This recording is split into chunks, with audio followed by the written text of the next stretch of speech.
การที่จะเลี้ยงแมวสักตัวสิ่งที่ขาดไม่ได้เลยก็คืออาหารแมวใช่ไหมล่ะครับเพราะแมวก็เหมือนคนที่ต้องกินเพื่อดำรงชีวิตแต่ว่าถ้าใครได้ลองไปเลือกซื้ออาหารแมวดูก็อาจจะเกิดอาการมึนได้เลยเพราะอาหารแมวนั้นมีหลากหลายประเภทมากแถมยังมีการแบ่งเกรดอีกจนบางคนเลือกไม่ถูกสุดท้ายเอาอาหารคนให้ทานแทนแต่หยุดก่อนครับอาหารคนนั้นไม่เหมาะกับแมวแถมบางอย่างเป็นอันตรายถึงชีวิตเลยนะครับแล้วแบบนี้น้องแมวควรกินอะไรล่ะผมแนะนำให้เริ่มต้นจากอาหารเม็ดก่อนเพราะมีราคาถูกที่สุดส่วนใครที่มีงบคอยเพิ่มอาหารเปียกไปด้วยแต่ว่าอาหารเม็ดเองนั้นก็มีหลายเกรดหลายราคาอีกทั้งมีให้เลือกหลายแบรนด์จนเลือกไปก็ปวดหัวไป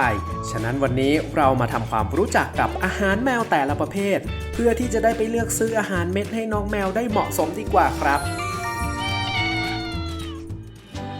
ปัจจุบันผลิตภัณฑ์อาหารสำหรับน้องแมวมีอยู่มากมายแต่เราสามารถแบ่งเกรดได้แบบกว้างๆคือ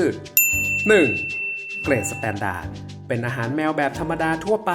อาจจะเรียกว่าอาหารเม็ดราคาประหยัดราคาไม่แพงวางขายอยู่ทั่วไปหาซื้อง่ายผลิตโดยโรงงานที่มีมาตรฐานและได้รับการรับรองจากกรมปศุสัตว์ซึ่งอาหารเกรดนี้นั้นผลิตจากวัตถุดิบต้นทุนต่ำและคุณค่าทางอาหารค่อนข้างน้อยส่วนมากใช้ของเหลือจากการผลิตอาหารคนหรือที่เรียกว่า by product มาทำเป็นอาหารสัตว์เช่นเศษเนื้อไก่เศษเนื้อวัวกระดูกเครื่องในขนหงอนเป็นต้นซึ่งไม่ได้เป็นเนื้อสัตว์ล้วนๆและอาจจะมีส่วนผสมของแป้งและข้าวโพดที่ไม่จำเป็นต่อร่างกายแมวผสมอยู่เพื่อให้ได้โปรตีนในฉลากข้างถุงที่ครบถ้วนและอาหารประเภทนี้บางยี่ห้ออาจจะมีปริมาณโซเดียมที่สูงซึ่งผลที่ตามมาก็คือน้องแมวชอบทานแต่ในระยะยาวอาจจะส่งผลต่อโรคไตได้ 2. เกรดพรีเมียม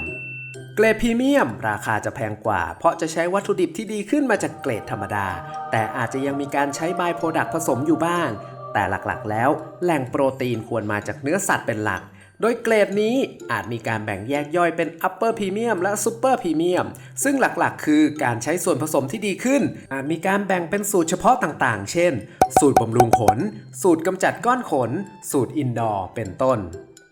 3. เกรด Holisticอาหารเกรดนี้คือการใช้เนื้อสัตว์เป็นหลักและเนื้อสัตว์ที่ใช้จะไม่ใช่วัตถุดิบที่เหลือจากการผลิตอาหารของคนนั่นเองซึ่งเรียกว่าเป็นอาหารที่ใช้วัตถุดิบคุณภาพเดียวกับอาหารคนไม่มีสารสังเคราะห์อาจมีการปรุงแต่งกลิ่นเล็กน้อยทำให้ลดความเสี่ยงที่สัตว์จะเป็นโรคในอนาคตได้ส่วนเนื้อสัตว์ที่นำมาใช้ในอาหารสัตว์เกรดนี้ได้แก่เนื้อไก่งวงเนื้อแกะเนื้อปลาแซลมอนเป็นต้น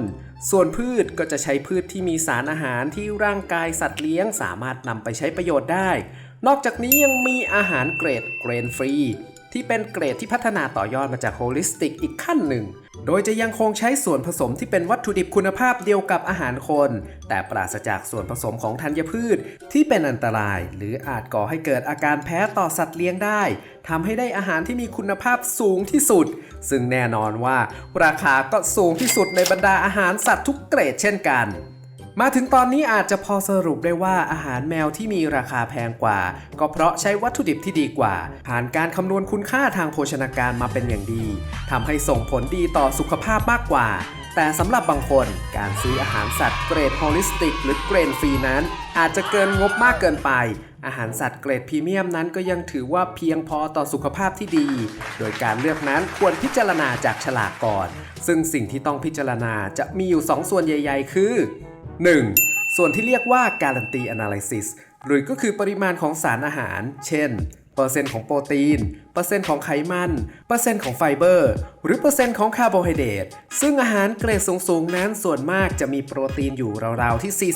40% เพราะโปรตีนนั้นเป็นส่วนสำคัญที่ช่วยให้น้องแมวเจริญเติบโตได้ดีอย่างไรก็ตามค่ามาตรฐานของโปรตีนนั้นอยู่ที่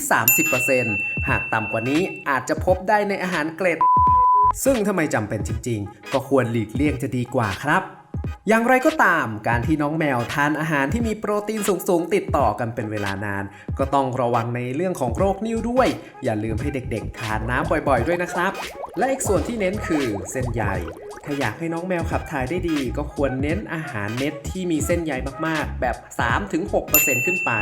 แบบนี้แสดงว่าเป็นอาหารเม็ดแมวที่มีคุณภาพถ้าน้อยกว่านี้ไม่แนะนำครับส่วนเรื่องที่หลายคนกังวลกันมากคือโซเดียมใช่ไหมล่ะ แต่ในความเป็นจริงแล้วอาหารสำเร็จรูปที่ขายกันทั่วไปตามท้องตลาดและได้รับมาตรฐานองค์กรด้านอาหารสัตว์ AAFCO หรือ FEDIAF มีการควบคุมปริมาณของเกลือหรือโซเดียมให้อยู่ในเกณฑ์ที่กำหนดไว้อย่างถูกต้องซึ่งเป็นระดับที่เหมาะสมต่อการทำงานของร่างกายและไม่ก่อให้เกิดความเป็นพิษต่อสัตว์เลี้ยงแต่ถ้าเลือกได้ก็แนะนำให้เลือกสูตรที่มีโซเดียมต่ำนอกจากนี้แล้วอาหารเม็ดควรจะมีความชื้นหรือ moisture ต่ำกว่า 10% ไม่อย่างนั้นอาหารจะขึ้นราได้ง่ายมาก 2. ส่วนผสมที่ใช้ ingredient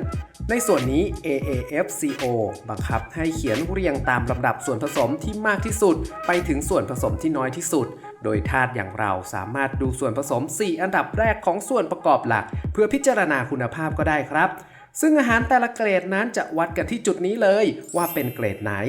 หลายๆยี่ห้อพยายามจะอัพตัวเองขึ้นมาอีกเกรดให้ผู้บริโภคเข้าใจว่ามันคืออาหารเกรดสูงเพื่อราคาที่มากกว่าเดิมแต่ทางที่ดีตามมาตรฐานแล้วส่วนผสมหลักในอาหารสัตว์3อันดับแรกหรืออย่างน้อย2อันดับควรเป็นส่วนผสมที่มาจากเนื้อสัตว์จริงๆไม่ใช่ผลพลอยได้จากสัตว์นอกจากนี้แมวแต่ละสายพันธุ์แต่ละช่วงอายุก็ต้องการสารอาหารที่ไม่เหมือนกันโดยอาหารเกรดพรีเมียมขึ้นไปหลายๆยี่ห้อจะมีการปรับสูตรมาให้เหมาะสมแล้วเช่นสูตรแมวเด็กแมวโตเต็มวัยแมวอินดอร์หรือแม้แต่แมวป่วยโรคต่างๆอย่างไรก็ตามแมวแต่ละตัวมีความต้องการที่ไม่เหมือนกันเป๊ะๆบางตัวก็ไม่ย่อยโปรตีนที่ทำจากไก่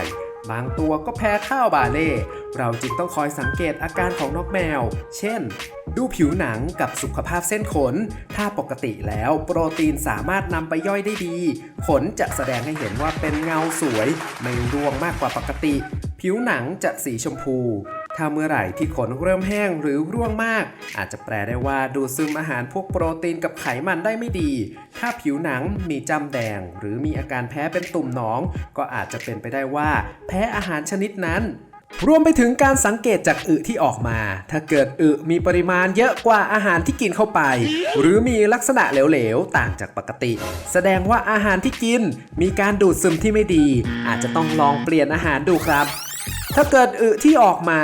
มาน้อยกว่าอาหารที่กินเข้าไปเยอะพอสมควรแถมไม่เหลวดูสมเป็นอึเก็บง่ายโกยง่ายแสดงว่าอาหารที่ให้ดูดซึมได้ดีแล้วก็ไม่มีปัญหาอะไรสุดท้ายนี้หากเราเลือกจะรับอุปการะน้องเขาแล้วก็ควรให้สิ่งที่ดีที่สุดแก่เขาบนพื้นฐานที่เราจะไม่เดือดร้อนจากการอุปการะนั้นด้วยแต่ที่ไม่แนะนำเลยคืออาหารสัตว์ที่มีสีสันจัดไม่มีแบรนด์ผู้ผลิตชัดเจนไม่มีฉลากที่ได้มาตรฐานเพราะเราไม่ทราบเลยว่าอาหารเม็ดที่น้องแมวของเราทานเข้าไปนั้นถูกผลิตมาจากอะไรบ้างเท่ากับว่าแทนที่การรับเลี้ยงจะเป็นการดูแลเขากลับเป็นการทำร้ายเขาทางอ้อมก็เป็นได้นะครับและหากใครคิดว่ามีข้อมูลสำคัญอะไรอีกบ้างก็บอกเราได้ผ่านทางคอมเมนต์ด้านล่างนี้เลยสำหรับวันนี้สวัสดีครับ